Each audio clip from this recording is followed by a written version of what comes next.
Hi, everyone, and welcome to 40 Minutes of Faith. My name is Barbara Cox, and I host this weekly podcast to explore God's Word and our relationship with God. Today's guest is Anita Stolle. I met Anita at the Lutheran Church in Massachusetts, where I was a member before moving to Germany. Anita grew up in Wisconsin and was raised in a Lutheran church, but her mother would take her to visit other denominations and encouraged Anita to be respectful of other faiths. Anita met her husband when they were both students at the University of Wisconsin. They moved 3 times for his jobs to Michigan, Connecticut, and now Massachusetts. Anita worked as a pharmacist in retail and in hospitals. Anita's dream is that her children and grandchildren can achieve their dreams. She would love to be able to knit for her entire life. Welcome, Anita. How are things in Massachusetts for you all these days? They're beautiful in Massachusetts right now. We have no snow right now. Great. I know I sound completely idiotic saying you all, but I can't do the real thing. So that's just going to have to do. Today's Bible verse is from the book of Psalms, which is in the middle of your Bible. I'm going to read Psalm 139, verse 13. For you created my inmost being. You knit me together in my mother's womb. Anita, could you share with us why this is one of your favorite Bible verses? Because I love that God knitted us together. And it's almost like when you really knit or crochet stitch by stitch. And they all hold each other together. Yeah, every part of us is just so miraculously formed. And this verse is talking to God, that God knit us together. And each little part comes together.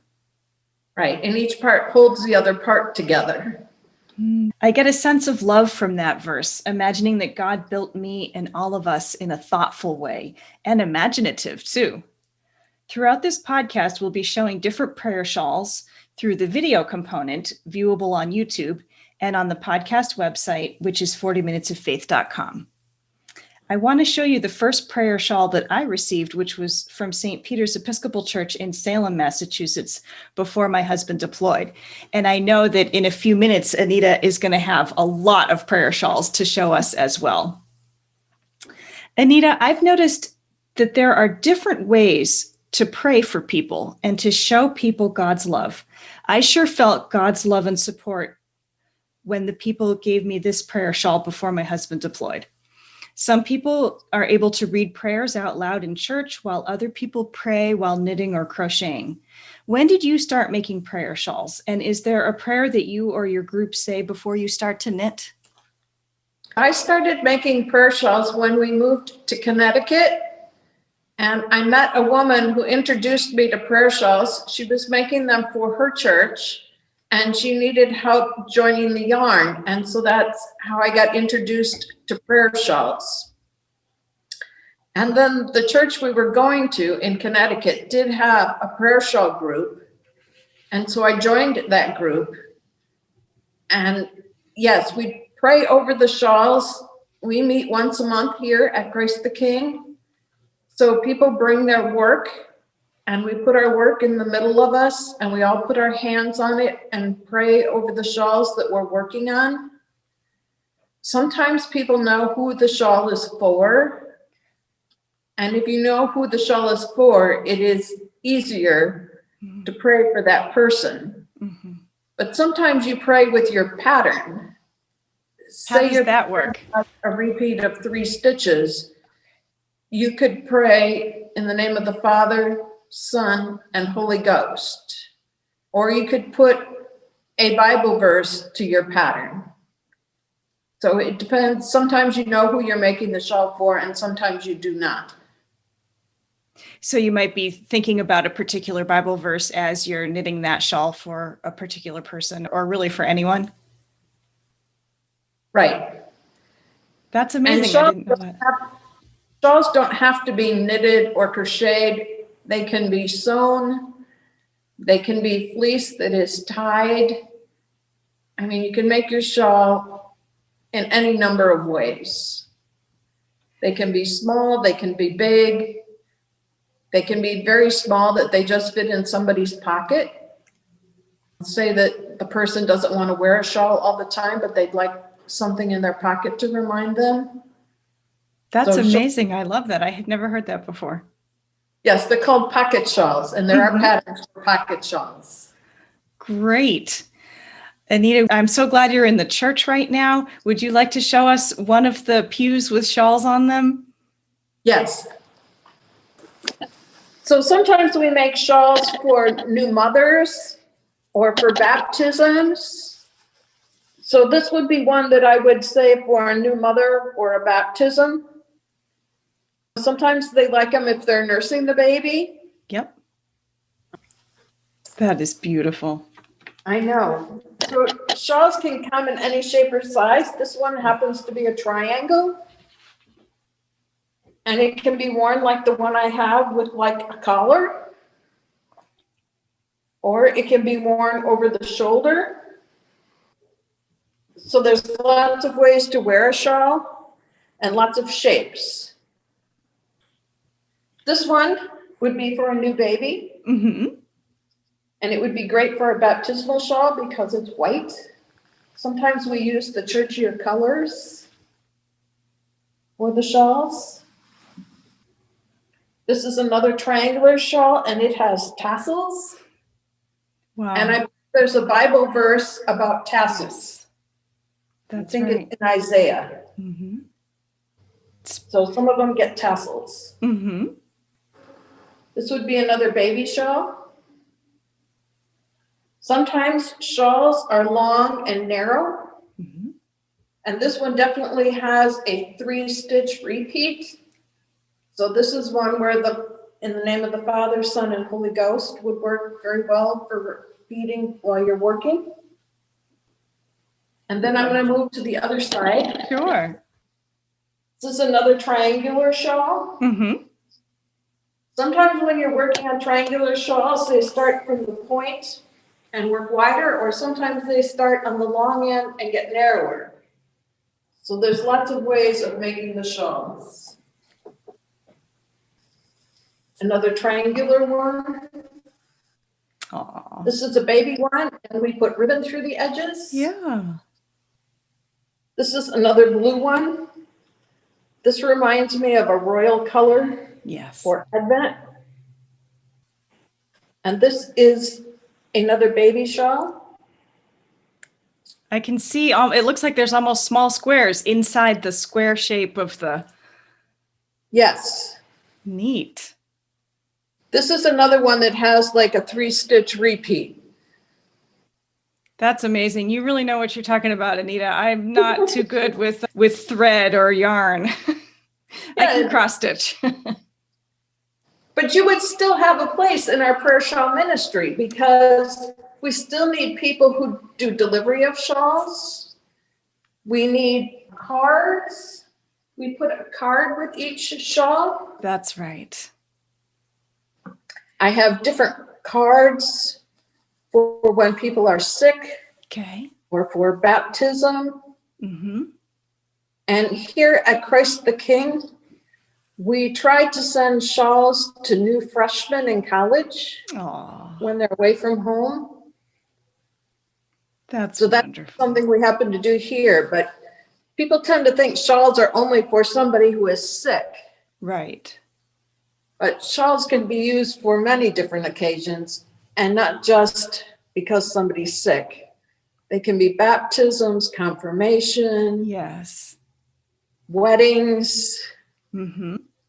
Deployments like the one I first showed. And then this is the one I got from you, from Christ the King, before we moved to Germany. So we were leaving Massachusetts and we didn't know if we would be returning back to Massachusetts. So that was a great comfort as well. I really appreciate you saying that it's for many different life circumstances. Right. And one of the things that we have to remember is a lot of us are women who create the shawls. Mm-hmm. So we have to remember that some of these shawls go to males. So we need some darker colors sometimes. And sometimes that's not our first choice. Mm-hmm. Yeah. So I appreciate that you said there's different skills. So I don't know how to knit, but I can do paper crafts. And it looks like the cards that you have, the way you described it, it sounds like they're different. Each one may be an appropriate prayer for the situation, say for a baptism or a college student or something like that. Right. Or we can make individual cards. You know, if it happens to be your best friend that's in need of a shawl, your card would reflect that. That's wonderful. And then driving as well, you probably do some of that. And then some people don't drive. So it sounds like there's a lot of different types of support that can come together for this ministry, even if you don't think of yourself as a handy knitter or crocheter or sewer. Correct. So we had requests to come in from outside our congregation, like, could you mail me a shawl? And we have accommodated that too. Not every church can accommodate that. Okay. But here at Christ the King, we've been able to do that. That's wonderful. I really appreciate that. So you've described a couple of different ways of doing a prayer shawl ministry. Have you heard of any other unique ideas, perhaps from other places just around the country or around the world? It sounds like there's really an unlimited number of ways that you can do this. Yes, there are an unlimited number of ways, and every church does it different. Okay. Every group does it different. I mean, you don't necessarily have to be a church group to do prayer shawls. Okay, so pretty much anyone. You don't have to be formally part of a specific congregation. Correct. And to honor the Prayer Shawl Ministry, there are no charges involved. Okay. These are not something that could be sold. Right. They're made with love and given with love. And all the members of my group supply their own yarn and pattern. We have some patterns that are free, but sometimes they purchase a pattern to use. Wow, I hadn't thought of the behind the scenes things like that, because you go to a craft fair and you see knitted things for sale, but this is something that's really special. This is a ministry. And as far as I'm concerned, you're creating holy gifts for people. Thank you. I saw earlier you have some magazines. Are those available to the general public to order or to take a look at online? So these books are available online.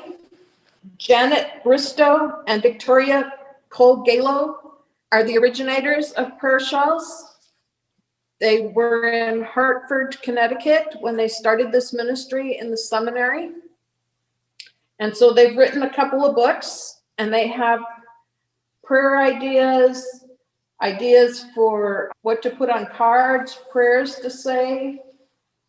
So they have one that's knitted. They have one that is crocheted shawls. And they also have a journal. So you can keep track of the shawls you make in this journal. That's a good idea. Right. And so sometimes I had a form for my people to fill out about the shawl that they had made, who made it, why they chose the colors, why they chose the pattern, maybe what prayer they used while they were making it. And I kept a file about the different shawls with a picture in the church office. And I did keep another list of who received a shawl so that somebody wouldn't receive a duplicate shawl. Not that somebody couldn't get two shawls for two different of course occasions, but we just tried to keep track here. Yeah, then it might be nice, a different shape, a different color. Some people have chronic health situations, or even how did I end up with three from three different places? I received this shawl from my school, from Wartburg Theological Seminary, after my mother died. And I wasn't expecting it at all. I couldn't believe it. I just got a box in the mail from them. And I thought, wow, that's so precious. It never occurred to me that my school would send me a prayer shawl. So I was very grateful for that. So I appreciate what you're saying. There could be different situations. And you have the gift of administration, I take it too, because sometimes we think of sort of right brain or left brain people, and some people are good at crafts and some people are not. And That's great to keep track of things too. Did you have any guidance on how to start a ministry, or did you always join groups that were already established? At first, I joined a group that was already established when we were in Connecticut. Mm-hmm. But when I moved here, this church did not have a Prayer Shawl Ministry. And I didn't have a knitting group that I had found here. Mm-hmm. And I really enjoyed knitting and working in a group. So I decided to start a Prayer Shawl Ministry here. I had all the anxiety that everybody has when they start a new project. You know, how will this work out? Will anybody join? Mm-hmm. And I can't tell you the overwhelming support I've received here in starting this ministry. That's really encouraging to hear, because somebody listening might think, how am I going to do something like this? And it sounds like you were nervous, and then people were so in favor of it, and you have a consistent group of folks for years now, and new people come, and sometimes people stop or get sick or pass away, but it's a living ministry. Right. And the one thing that I had learned from doing this in the past was that you really needed the support of your administrative staff, your pastors, your lay ministers. Mm-hmm.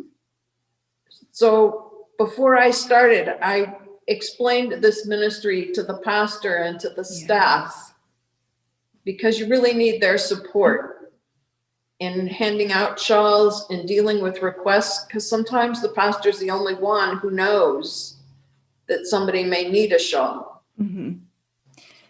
Have you ever had a situation where there was just a need for privacy and you didn't really know why, but you just said, here you go, we're praying for you in everything, not really knowing? Yes. In the other congregation I was in, we used to leave one prayer shawl in the back of the church, and anybody could just take it if they needed to give one to somebody, or if they needed one for themselves, that we always left one that was available. So we didn't always know where they go. I love that. That's very generous.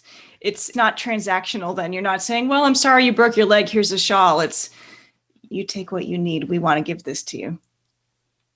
Yes, and what some people fail to realize is the blessings the creators get in being able to make these for somebody else. Mm-hmm. The blessings come back 100 times over.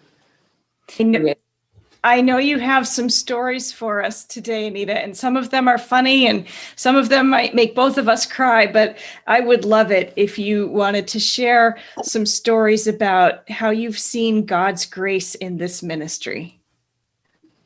Well, my first story is that when you were leading our Bible study, there were 3 of us in your Bible study who were Prayer Shawl Ministry people who started. Mm-hmm. One of them, her name was Marcia Banderay, and she'd had a lot of gifts. She was a quilter, a knitter in the past, but she hadn't knit or crocheted in a very long time. And she also did not drive. Mm-hmm. So she needed yarn and needles, and she gave money to her grandson, who was about 12 at the time, mm-hmm. and told him to buy needles and yarn for her to bring to our first meeting.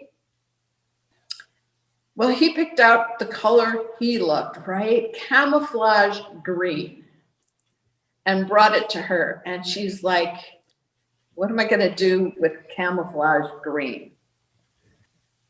And she brought it to the meeting, and she's like, I don't know what to do.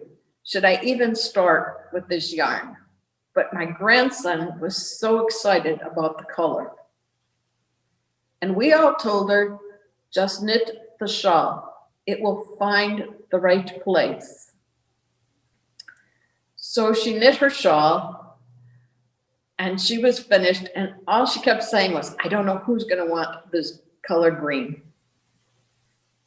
So I happened to be working with folding the bulletins with another member, and she's telling me about her brother who is very ill. He was a Vietnam veteran, and he had cancer from Agent Orange.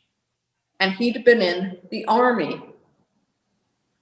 And I said to her, would you like a prayer shawl for your brother? Mm-hmm. But, oh, yes, I would really like to give a prayer shawl to my brother. So we looked at the prayer shawls we had. And of guess course, what? Army green, right? That's right. So she took that shawl for her brother. And I cannot tell you the joy we all felt. That's right. That's God's mysterious ways right there. I love that story. The grandson and the grandma and what's this Army green business? That's great. I know. And we do have a website to share with listeners right now, and then I'll also put it on the podcast website. There is a Prayer Shawl Ministry for families of service members who have died, and that's ps4fs.org. So prayer shawls for families of service members. So that'll be in writing on the website too. Thank you for that. Beautiful.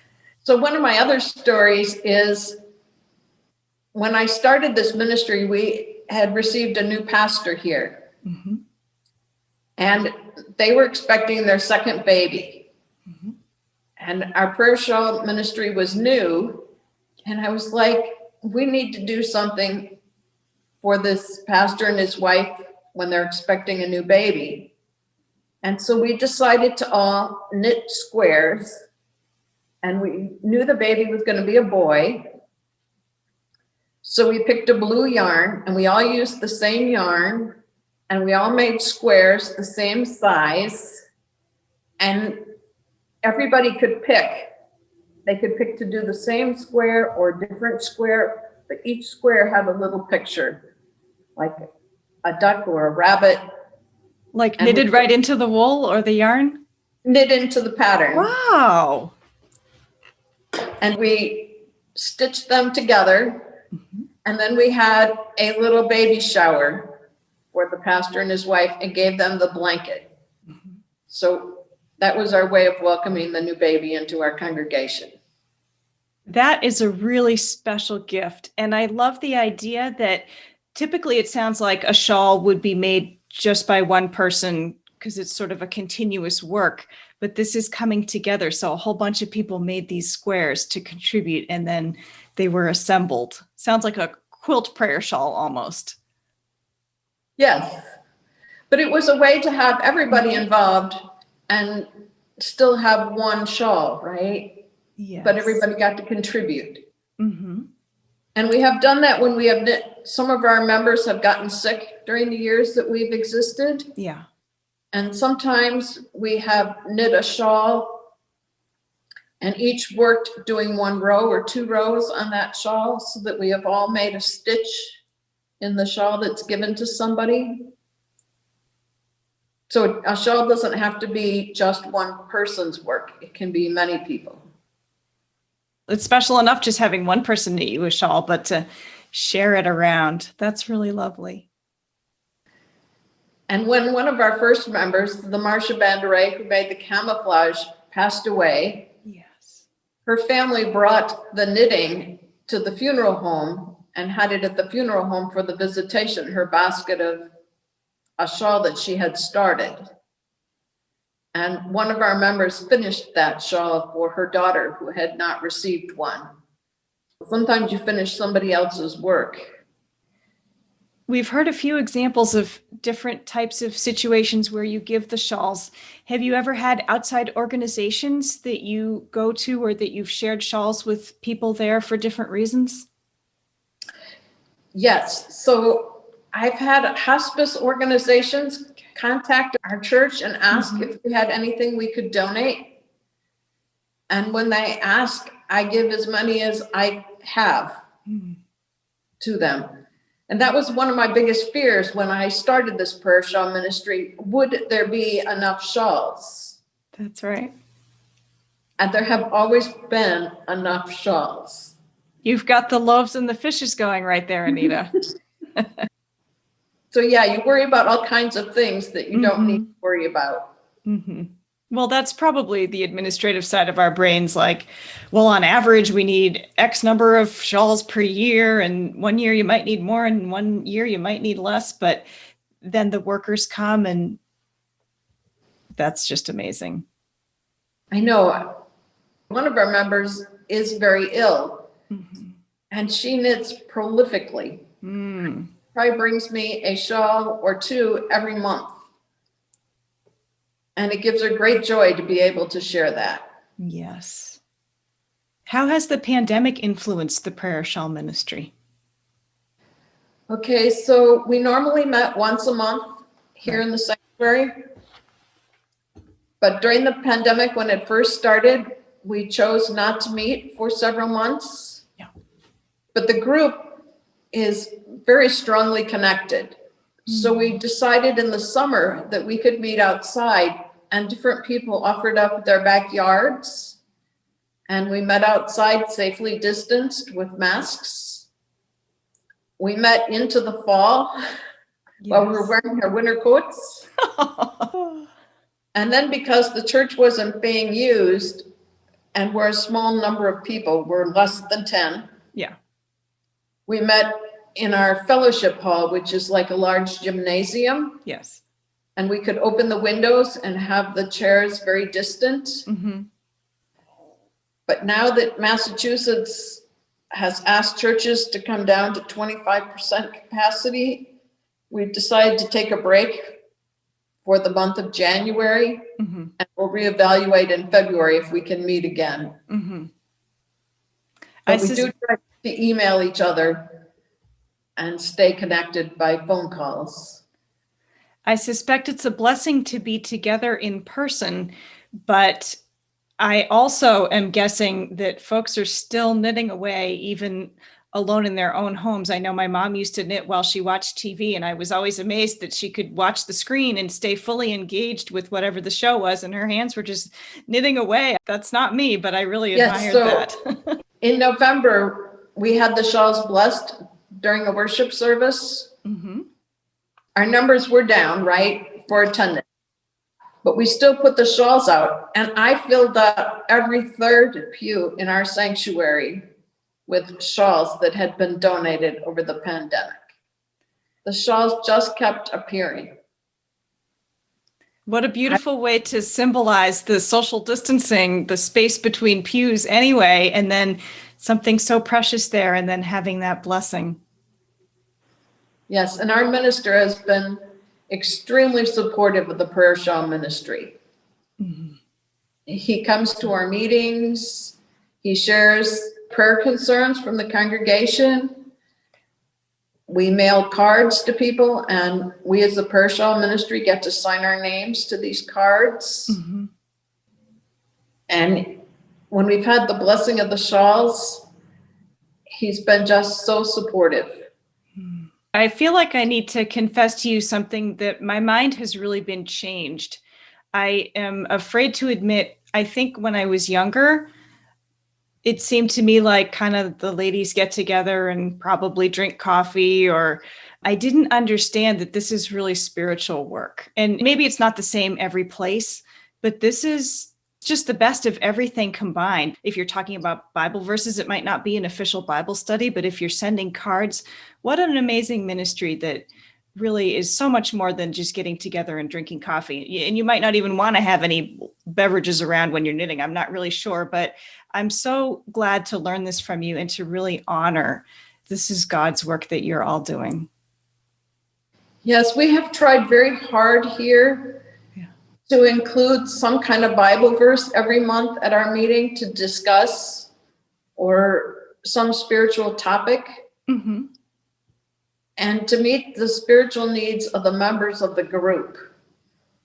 Yeah.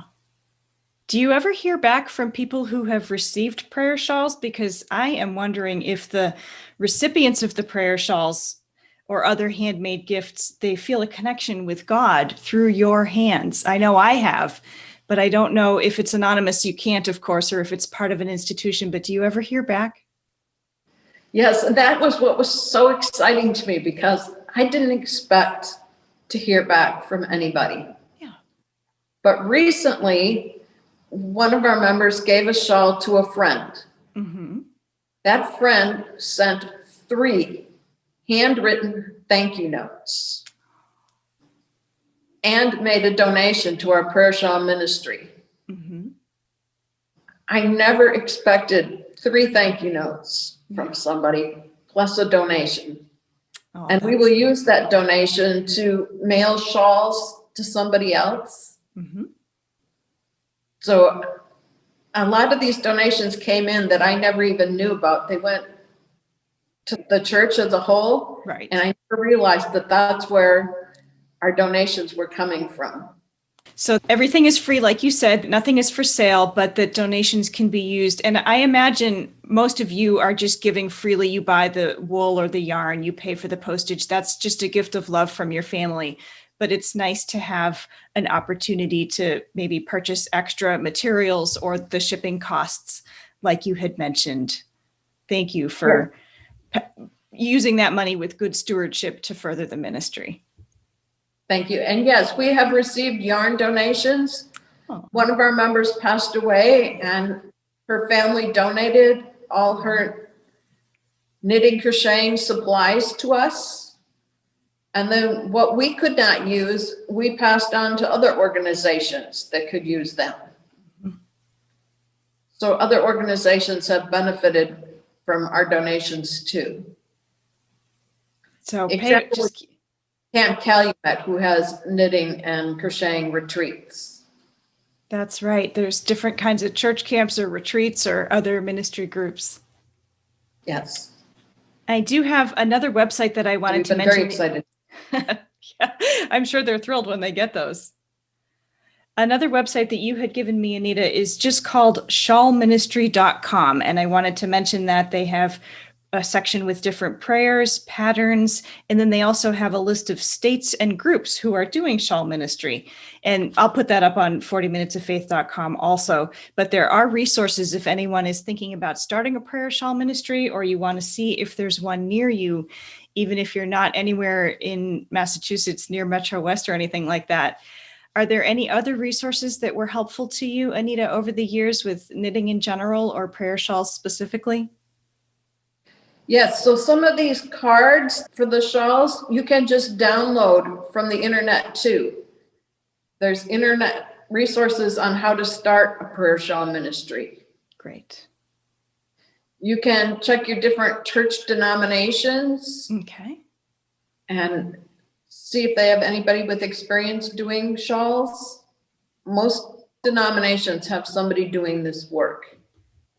Yeah, thank you for mentioning that. The Lutherans may be known to be good handcrafters, but we don't have the corner on Prayer Shawl Ministries. Everybody does. Yeah, thank you. That's great. So if you do a search, you're bound to come up with something helpful. Any other words of encouragement for listeners who may be thinking, I don't know how to knit, or I'm not sure about doing this? Finding the courage, how did you work up the nerve to do this? You know, you just have to start. And don't get overwhelmed. Just start making a shawl. It can be as simple as you like. Mm-hmm. The other thing I want to say that I almost forgot is that I try to make the shawls out of acrylic and not wool. Yes. Because some people are allergic to wool or natural fibers. Yep. So I tend to use acrylic yarn. Okay. So just make a shawl. It doesn't matter if there's mistakes. It was made with love, and you give it with love, and that's what's important. Yes. That's really terrific encouragement. You don't have to know how to do the whole thing from the shawl to the ministry. Just start. And I also am honestly perfectly happy to get something that has a little bump in it. I know I saw my mom just ripping out rows and rows and rows. And maybe if you're making a sweater with a complicated pattern, you don't want there to be a mistake. But I'm not checking my prayer shawl or worrying. I'm just grateful to have received a token of that love and care and prayer from people. I did think of one more story. Sure. When I first started making prayer shawls, one of the first ones I made was for a minister who had to leave her congregation and go to another congregation. Yep. Okay. And so I made her a shawl, and I did the church year colors in stripes. Mm. And then I thought, well, how can I make it from the whole congregation? Because I had moved away and I wanted to send it back to her, but I wanted it to be from the whole congregation. Mm-hmm. So I sent a large card, and they could all sign the card. And I sent charms, like jewelry charms. Yeah. And each person could tie on a charm onto the shawl. So they could tie on a bird or a cross. Beautiful. Praying hands. They all had a choice of a charm to tie on the shawl. So you can add charms to your shawls too. And that's really creative too, because Lutherans and other liturgical denominations are known for having certain colors associated with parts of the church year. Like right now behind you, there's white pieces of cloth in front of the altar, and those are called paraments. And they're sometimes banners or in front of the pulpit also. And so for a clergy person, that would be very meaningful, or maybe somebody on Altar Guild, someone who understands you're going to have a whole bunch of green and some blue and some red and some white, and I'm probably forgetting something. That's really amazing. So you can just use your imagination and get creative. Yes. That's great. And the charms show that other people cared and wanted to send their greetings and their blessings on the shawl. That's really lovely. Thank you. You're welcome. Anita, I just want to open it up in case there's anything else on your mind about Prayer Shawl Ministries that you want to share. Just if you feel called to do this, please start. I cannot tell you how appreciative the recipients are of the shawls. Yes, so you don't have to be an expert. Listen to that tugging and just go ahead and start, and who knows what's going to happen. Wonderful. Right. Thank you so much for your time today, Anita. I really appreciate it. Thank you for inviting me, Barbara. When you said, "Seek my face," my heart said to you, "Your face, Lord, I will seek." Psalm 27:8. Dear Heavenly Father, Creator of all is, we encouragingly call out to you, asking to make your holy presence known and felt among our lives. Embrace us in the stillness of our hearts, sing into our hearts, and dance with our souls, and smile upon our minds. Help us to see and feel you more and more throughout all that we do, whether it be in our time of worship, breathing in your nature, or when we are in the company of others. May your compassion always be within and around us. We faithfully ask you to remove any unhealthy distractions which hinders feeling and seeing your wholeness.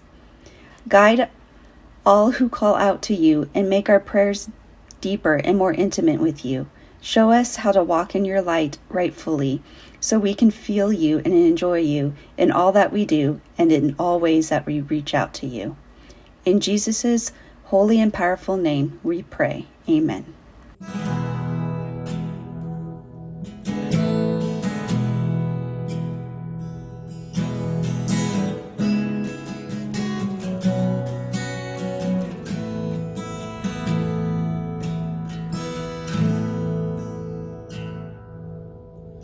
Our Father, who art in heaven, hallowed be thy name. Thy kingdom come, thy will be done on earth as it is in heaven.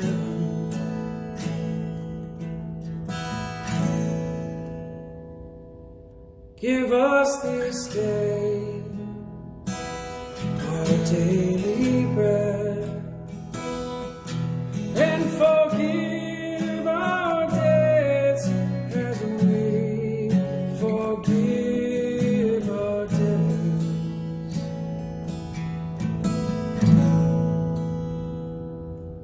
And lead us not into temptation, but deliver